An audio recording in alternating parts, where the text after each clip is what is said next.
Hello, welcome. Dave Petso in for Kevin Miller. Thanks for joining us today, and thanks to Kevin. Had a great time so far today, talking about our crazy upside-down world. Hey, we've got our number here is 580-5436, 580-KIDO. Let's go ahead and go to Rhonda. Rhonda, thank you for holding. Go ahead, please. Hi, Dave. Good morning. Good morning. I did agree with pretty much everything Trump had said. I mean, here are the results of illegal immigration. I wanted to hear more about the magnets and why it's happening. A wall, sure, but I just think the legislators need to deal with E-Verify, employers that are hiring, and get down to the real cost, the real impact to people like me, middle-class America. The real cost of an apple or a head of lettuce or a hotel room or those things that we pay for because we literally are subsidizing the wages for illegal immigration. Mm-hmm. And I'd like to hear more discussion by our legislators on fixing the real issue. I don't think anyone's going to scale a wall if they don't get the job, the health care, the education, the housing, the welfare dollars. I just don't see them coming here if we don't pay them. And the real wage, I mean, you're a money guy. I wonder what the real wage is for someone that's working for these low wages when you add on all of the support and subsidized living that the middle-class Americans are paying for. Right. I think it's a very fair question. The problem always is on that, Rhonda. It's as you look at it, it's a very fair point. I wish there was an actual number we could put on it, because I heard this number, and again, I think it's I'm going to make fun of it because it not make fun of it, but poke holes at it, because it's making the case that I think is a case that needs to be made, and that is, how much does it cost per person to be in this country every year? And that breakdown is how much, because some of them wind up in prison, and that's an extreme cost, right? How many people here illegally are using the health care? What does that cost? The cost to the school system, we all know, is off the charts, because it's what, $10,000 a child anyway, and that's for legal, let alone. And now we got to have bilingual people in there and stuff. It's incredible, absolutely insane, and yet we will not have that discussion. Now, what I'm saying is, I think that discussion needs to occur outside of politics, because, and then given to the politicians, because statistics lie and liars use statistics. I want to make a point, I can find the right statistics. Somebody else says, well, yeah, but we would have to pay so much more for a hotel room. Show me that, point that out, pick it, and tell me. Am I willing to spend $5 more because I actually have to pay $5 an hour more for somebody legal to clean the room? That might be what I have to do. Is that worth the $100 a day in additional taxes because we're providing health care for people that are not buying any health insurance? Very good point. So I think it's a fair thing. Right. Yeah, and we did hear it say that in the Democrat rebuttal that, especially in California, that and I don't know how they're going to survive this next move, is when the illegal immigrant is using health care, they use the emergency room, so therefore the costs are even higher. I have to pay $15,000 a year just for the privilege of getting support from my insurance company. $15,000 would go a long ways in my health care approach. Yep. Rhonda, that brings up another point, too, and that is on this whole discussion of Obamacare and health insurance, which is an important discussion. And we're talking about creating basically a one-payer system, which I know they're going to call it something different with the enhanced welfare or whatever, or Medicaid that we're doing. But it's all moving towards the single payer. So Obama wins. But we're moving that direction. But here's the reality. Obamacare has become an unmitigated disaster. Okay, but you don't see it if you're a government employee, if you work in the school district, because I kind of separate them, even though they're the same, right? I mean, I kind of separate them out. But if your employer is picking up the tab, you don't see it. and you don't see it in government, so there's not this outrage that there ought to be there. But you just nailed it, and this is something I want people to understand who are on Medicare. You're killing the system. I'm not picking on people who are over 65. I'm just saying it's killing us. They don't paying that much. People who are not there or are on business for themselves have immense deductibles. What did you just say? 14, 15,000 a year you're paying? Mm-hmm. Yeah. People don't understand. That's what you have to pay in Idaho for health insurance. It's unbelievable. And when people just don't, oh, yeah, well, it's not a big deal with Obamacare. It is a huge deal for anybody that actually has to pay the bill. Absolutely. Thanks, Dave. I appreciate your insight. Thank you, Rhonda, and appreciate your phone call. Have a great day. Okay, bye-bye. Thanks, bye-bye. And our number is 580-5436, 580-KIDO. Let's shift gears here. My longtime buddy, my goodness gracious, Dan. How are you? Dan Long. I'm doing excellent. Dan Long. I like your new card here. You're a business choreographer. Yeah, do you like that? I do, but I don't think you dance very well. So No, you're gonna have I to don't. explain that well, here if in a you've minute. seen me dance, you wouldn't want to use me. I've seen a few of your moves, and that's good enough. Okay, this is coming from a guy that does not dance well. I'm with you. The Sandbox Group is a group you're working with businesses, and of course, you and I met way back when you ran A1 Plumbing and grew it from you into dozens of plumbers until to the point where you were running a business. You weren't a plumber. Yes, exactly so. Yeah.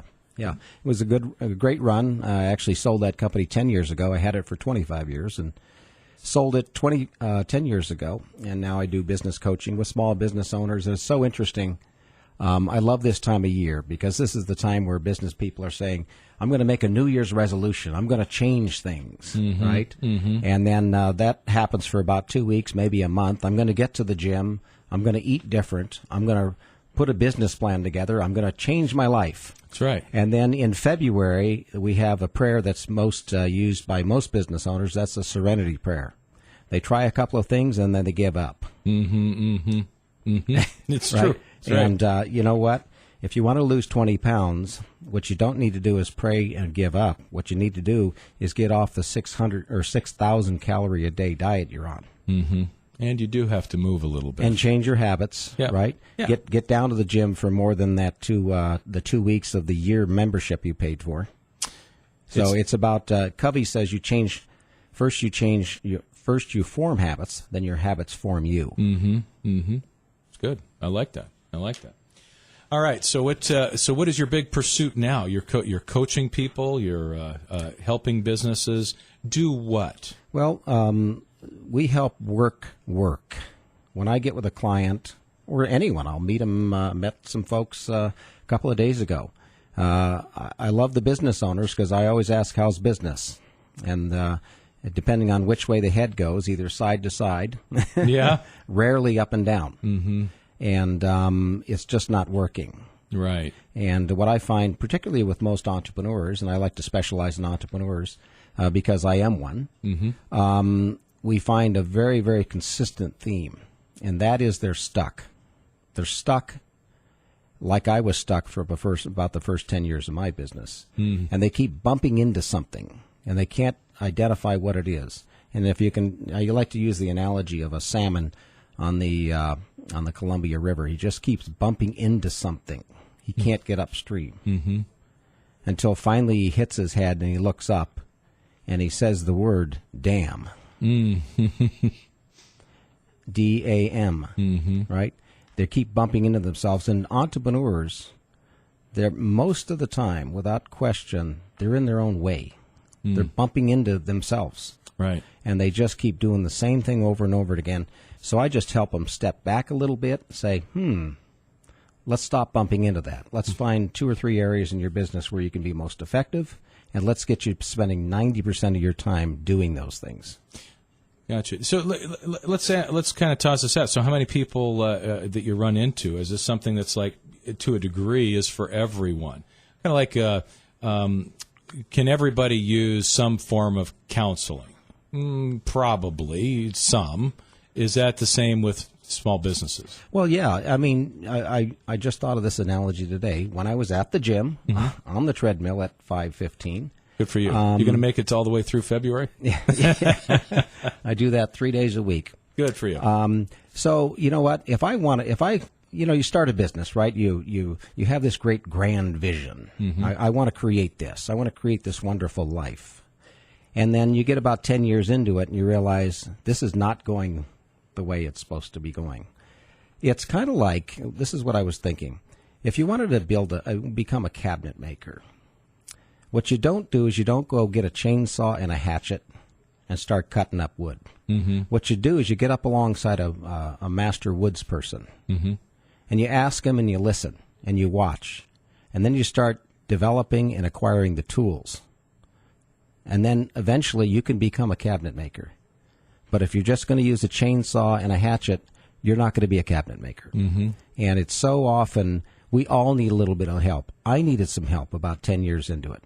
I was in my own way. And then I spent the last 15 years doing 2 or 3 things, and I was a rock star at it. And guess what? I looked around my team, and I had awesome people that did other things. Right. And we built a tremendous, and here we are, business choreographer.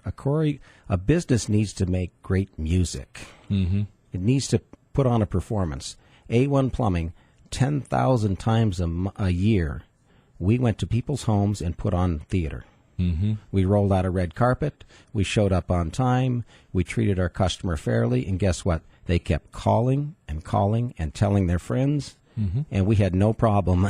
We became, we were 2008 Small Business of the Year, met the President of the United States in the White House. Yeah.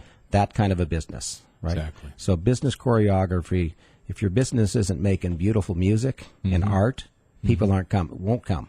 Right on. Right on. So now, okay, so let's talk about this, though, because you and I have talked about this for many years. You were a plumber. When did you become a businessman, and how do you make that transition? Because there's lots and lots of cabinet makers that are highly skilled cabinet makers that fail in business. It doesn't matter. Being a good craftsman does not make you a successful business. There's different skills. So how do you teach that? Well, it's very interesting. First of all, be yourself, right? So I've been an entrepreneur my whole life. I had businesses from when I was 13 years old. My brother and I had a landscaping business, a lawn care business. I went out and sold the jobs. He mowed the lawns. So that was very natural for me, is to go out and develop work, make relationships with people. So that's what I did in my own business. I actually have a journeyman plumber's license. I'm actually a master plumber. But I hope my wife isn't listening, because she keeps complaining about that toilet and the toilet's leaking. I'm not that mechanically inclined, you know what I mean? She's going to maybe have to call a plumber. That's right, exactly. Anyway, Dave, I think really to thine own self be true. When I work with business owners, I find out what their gifts are. Maybe they are this really detailed, heavy into the numbers kind of person. That's awesome. Find someone on your team that can inspire others. Right? So just be true to yourself, and I help them discover that. We use a lot of different types of tools. Good. Yeah, it's something. It's interesting. I have because people will come in and say, whether it's in your church or whatever, and say, "Hey, Dave, I've got this idea. I'm going to go do that. Can I come talk to you about it?" And so I finally got in this mode where I'd go, "Absolutely. As soon as you read the E-Myth, I'm happy to spend time with you as much as you want." Awesome. It's a great book to kind of direct. Yes. Yeah. And I had that book in my hand 2 days ago. I was actually down at the governor's conference and stuff like that, and I literally had that book in my hand a couple of days ago. So I've got a client probably listening in right now that I got started 7 years ago on the E-Myth. He called me 7 years later, and we're just starting to meet and talk and stuff like that. Good. Yeah, because it does. It really helps define those roles that you're in. And the E-Myth, the book is called The E-Myth, Why Most Businesses in America Don't Work and What to Do About It. It's really the Bible of small business. And what it says is most businesses in America don't work. Their owners do. Way too much for far too little. And what it says, most businesses in America are, the E-Myth is, most people are technically sound. They know their product. They know their quality. They're a great doctor. Suffering from an entrepreneurial seizure. They have no clue how to run a business. Right. They're just good at the thing they do. Right. Two different skills. and be careful. You know, don't start out on business without evaluating that for sure. All right, let's take a quick break here, and when we come back, we'll have a couple more minutes and with Dan Long with the Sandbox Group. We'll be right back. Hello, welcome, and thanks for joining us. Dave Petso sitting in for Kevin Miller, and we've got plenty of time left today. If you want to ring up, talk about whatever. We've covered the whole, if you will, the whole bandwidth of everything today, right from how upside down this world is, and it infects our thinking. And right now, though, I'm in here with we're talking with Dan Long with the Sandbox Group. Dan is a business consultant and a long-time.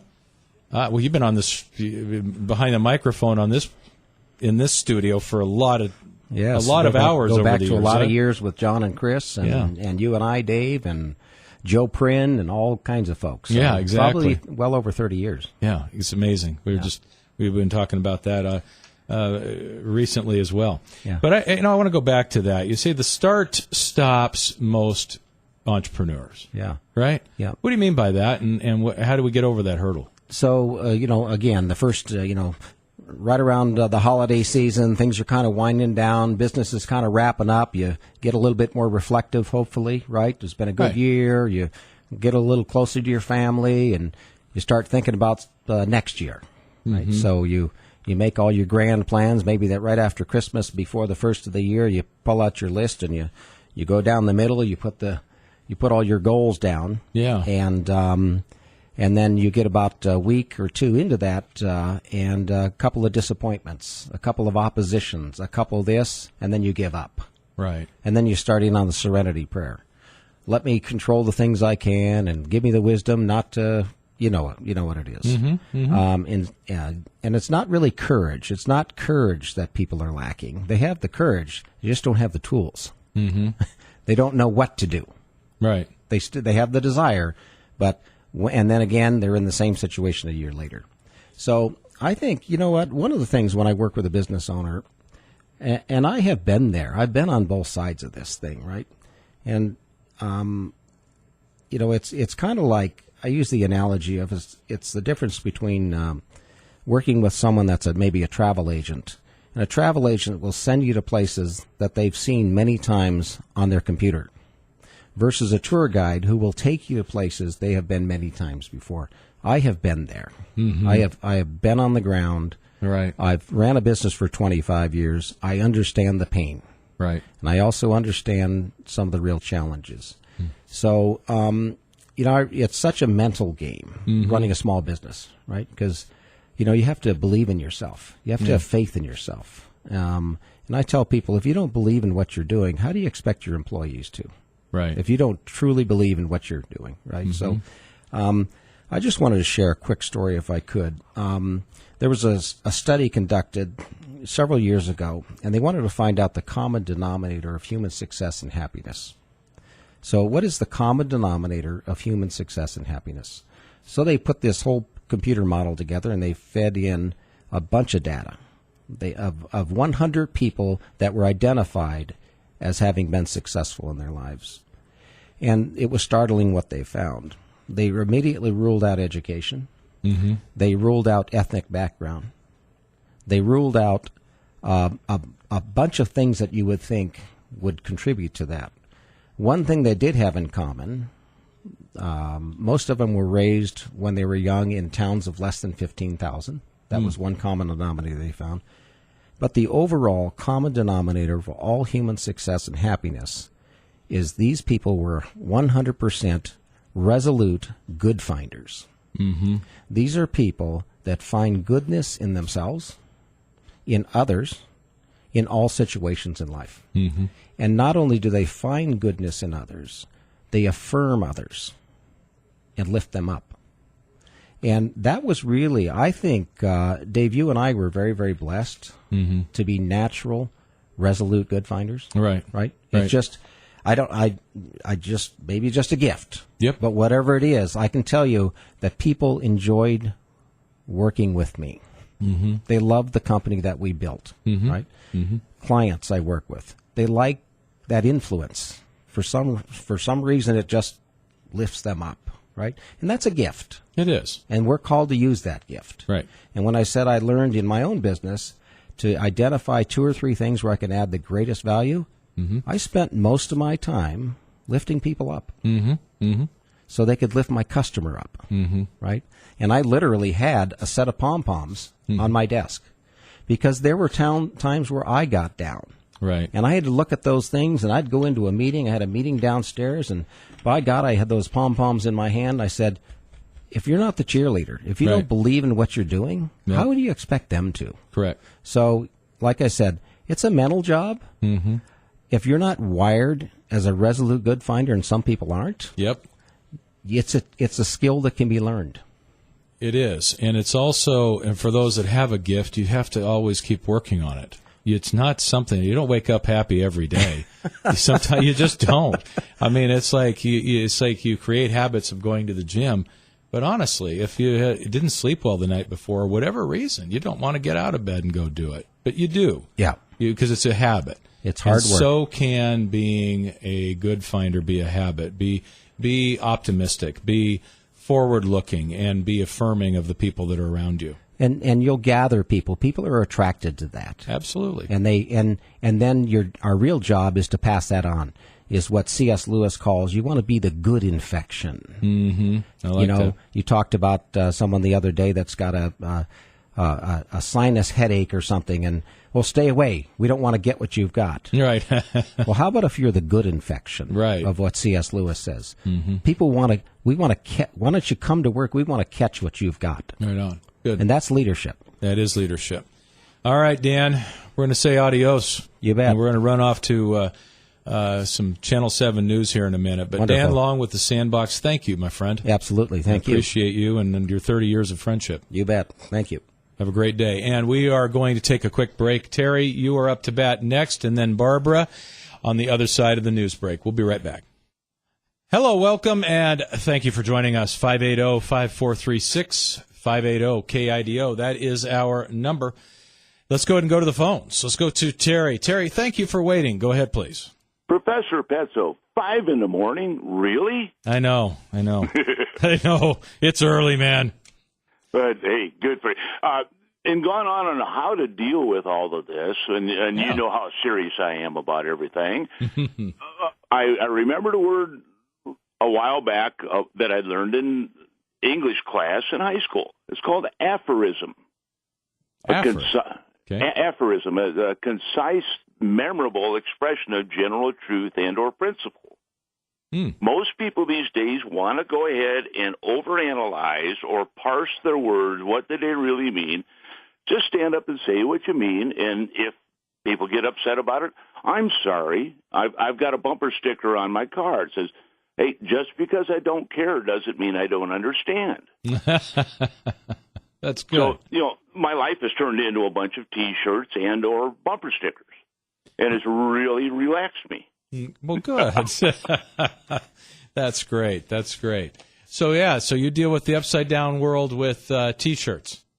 Well, basically thinking about things in a simple manner. I'm not going to get wrapped around the axle and get all excited about somebody running in circles. Well, a Robert Heinlein quote, when in trouble and in doubt, run in circles, scream and shout.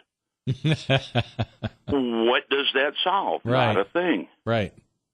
So, anyway, I just wanted to jump in there before I get all running off at the mouth and tongue-tied again. I'll just go ahead and let you go now. All right. You got it. Appreciate your call. Thank you. You're welcome, sir. Have a great rest of the day. Thanks, Terry. And our number is 580-5436, 580-KIDO. Let's go to Barbara. Barbara has a comment on the wall. Go ahead, Barbara.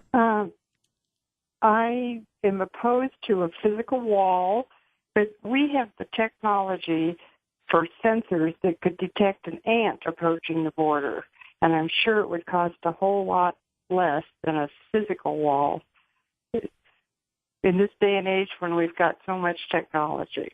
And I guess I need to start calling my congressmen and see if I can get anybody to listen to me. I don't know. I have a tendency to think that there are to believe, and I'm certainly not a tech whiz, okay? So I'm not disagreeing with you, except to say this.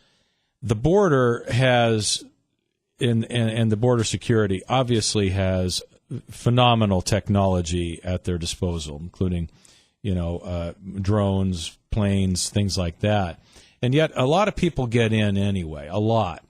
And I'm not sure if that's because we're not determined to really go pick them all up, even if we see them electronically or something, or if the border's just too big. I just don't know.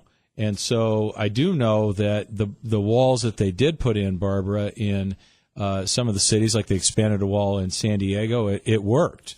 It stopped people from just walking across. And some of the other cities have turned out to become much safer environments because you did not have that flow right through because they did put up a physical wall. I think there are locations that, and I think that's clear, and I believe that, I don't know if it was last night, but I've heard Trump alluding to it, that there are places we don't need a wall. That would make no sense. We don't put a wall in the middle of some kind of barrier anyway, right, like a river. But at the same time, there are places where we seem to need it, or at least the people that I trust in this, and that is the people that are actually on the ground there, the Border Patrol people, say that we actually need an obstruction, a wall of some kind in some areas. And I guess I'm accepting of that, but I'm also believing that in a lot of the other areas, they don't, and that technology will solve that. Okay, if I were in Mexico and I wanted to get to the U.S., I would get on the west coast, Mexico, and swim around to California. I think that would be an easy way to get in. Can you think of why not? Well, I can. I think that most people aren't going to be able to bring a lot with them if they're swimming. You can then argue, then what about a raft? But that's what the Coast Guard is there doing, too. Yeah. And if you have to, and they don't have to patrol the entire ocean, because you're not talking about bringing people in that are going to go out 20 miles out in the middle of the ocean and swing across and come back in. And ports are also, all the ports are manned, and, you can't just bring your boat into some harbor that's not licensed, right? And it's subject to seizure. So I do think that that's not, I'm sure people have done that, and I'm sure some have succeeded. I think by and large, people don't swim here. Okay. I think the border's pretty big, but at the same time, that's it's a fair point that we should be using all the technology. I think they do.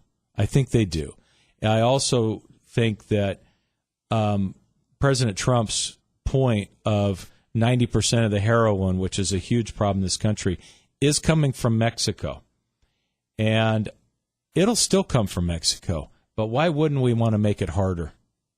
Why wouldn't we want to pick up half of that? Why wouldn't we want to catch a lot of that? And I think the thing for me that it bothers me so very, very much is the human trafficking that's become a very big problem. And Mexico is becoming a place where it is not safe to go. And that makes me very sad as well. Of course, it's just one of those things where, goodness gracious, like you can only go to Cabo now, that's it? Because everywhere else is deadly dangerous. The gangs are taking over. I don't think we want to have easy access when a place is in that much. What is it now? I mean, it's now Mexico and South America has become the murder capital of the world. Hard to believe, hard to imagine, but it is. Barbara, thank you so much for your call. I have one more comment. Okay, sure. What about a wall on the Canadian border? Because we have, terrorists can get in that way. It's a very fair point. I agree, and they can come in that way. There's no question about it, and they do.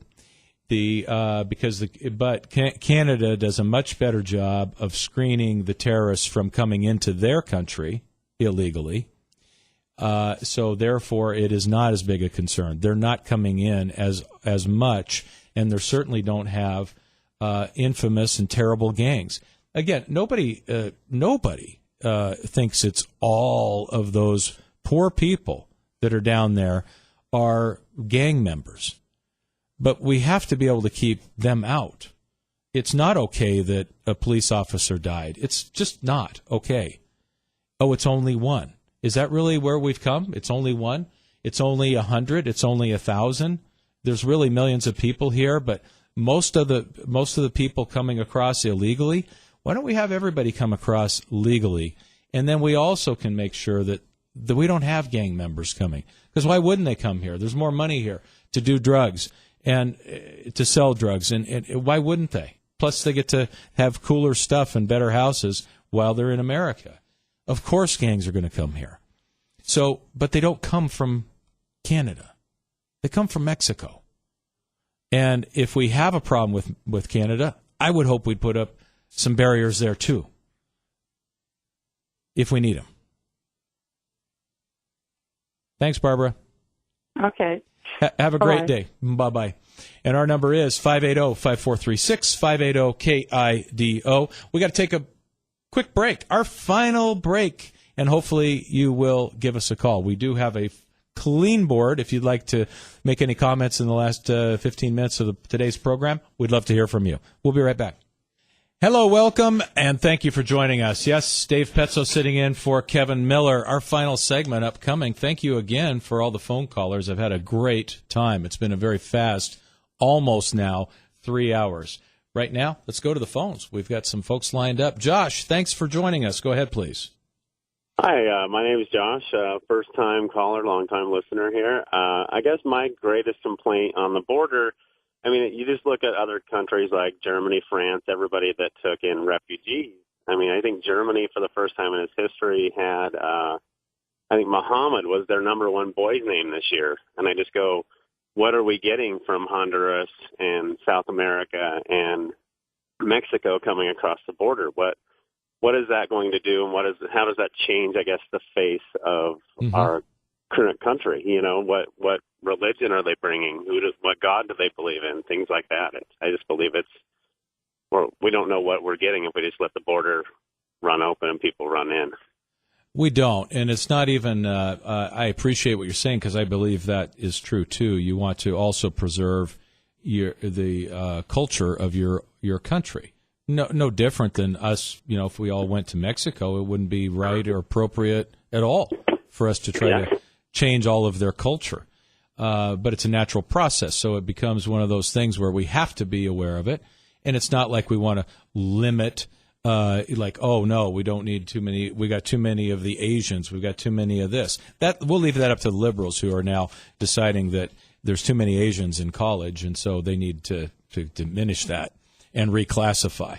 I don't think we do that. I think what we want to do is have people who are here that are going to want to be Americans, to contribute to America the way my ancestors did. They didn't come here from Czechoslovakia to do anything except become Americans, not to have a counterculture within America and tell us or try to change anything. They came here to be American. And that's what I would ask people to do from whatever country. It's a very fair point, and in Europe, they have an unbelievable problem, a totally unbelievable problem. It's getting worse, and it is really affecting all of their lives, all the way up and down, from security to economics. So you bring up a good point, Josh. It is a very important thing that we monitor and we limit the amount of people that come here, and we know who we're getting. I agree. And my brother lives in Seattle, and he's all for open borders. And I'm like, well, then they can all move to Seattle, I guess. So you can have, you can fight for more jobs, more everything there instead of here. Yeah. No, we're going to be the ones hit first. They're going to come right up from the south, move north, and then start east. But again, who are we getting? Who are they? Are they Muslim? Are they, We don't know. We don't know, and it's true. And, of course, he's from Seattle. That's enough said. That answers it all. There's no freedom of thought in Seattle. I go there with my grandkids to see my grandkids. No freedom of thought. Exactly. So it's very sad, become a very sad place, too. It's too bad. Not because they don't think like me, because they don't allow any outside thought.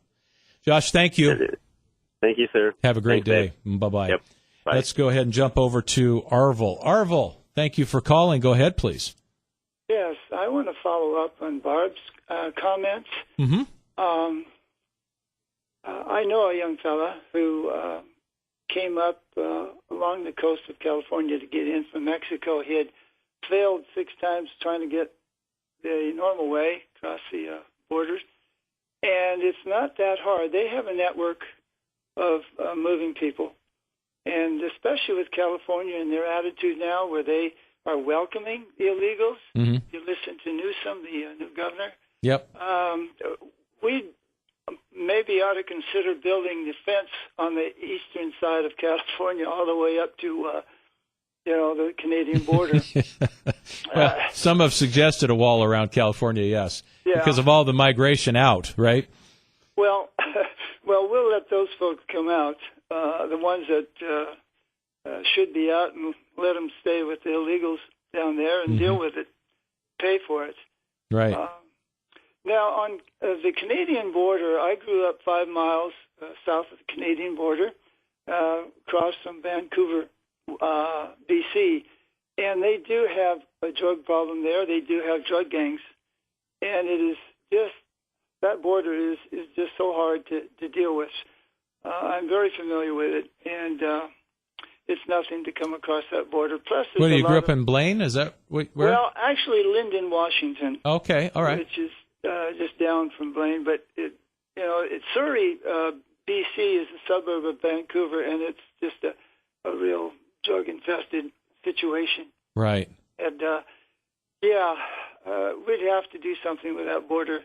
And I don't believe Canada really screens them that well, especially from the Asian nations right. across the sea. So we're in trouble. We're in trouble as far as immigration and illegals coming in. I don't disagree. I don't think we have an answer for it. Right. Certainly not. There's going to be multiple answers, and it is a complicated topic. It's like talking about health care. It's not easy. There's not one or two things. That's for sure. Well, that's all I have to say. Arvil, thank you. And you have a wonderful day. Thanks for your call. Bye. Bye now. And let's jump on over. We've got time for Dean. Dean from Payette, please go ahead. Yeah, Dave, maybe leave you on a high note as a man of faith. I was sitting in church the other day, bummed out about the stock market, and my thoughts on that wall are the same as just about everybody else. We need it.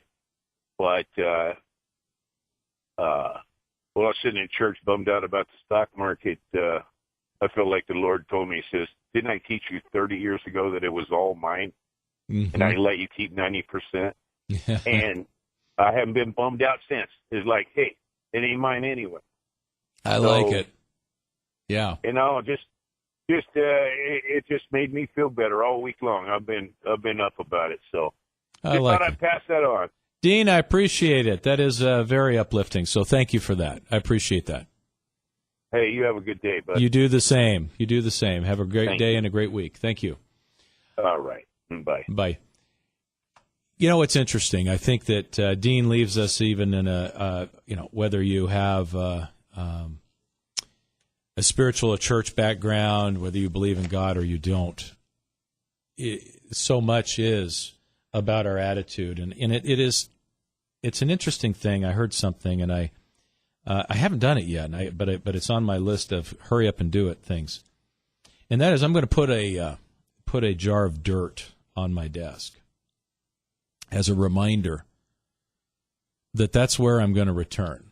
I was dirt, that's where I'm going back. And meaning everything is temporary here. So are market movements important? No, not really. We got to take care of money right, because money is important. It's important to be able to do the things that you want to do. Hopefully they're positive things in the world. But our attitude is everything. It says, I'm not going to be freaked out by what my net worth statement is. I'm not going to wake up and be grouchy with everybody I love and my family and everything else. I'm going to grab on because something that frustrates you is going on in the world. It's a very angry world right now. It doesn't mean we have to be that way. We shouldn't be that way. And particularly people that are of faith. shouldn't be that way. There needs to be light in this world. There needs to be. This isn't new. The world is always dark. That's what we're taught, right? So be light in a dark place. This is it's been a real pleasure doing this for Kevin with you. And I do want to thank you for the over 30 years that you've allowed me to be part of KIDO. Thanks, Ray. Everybody have a great week. Rest of the week.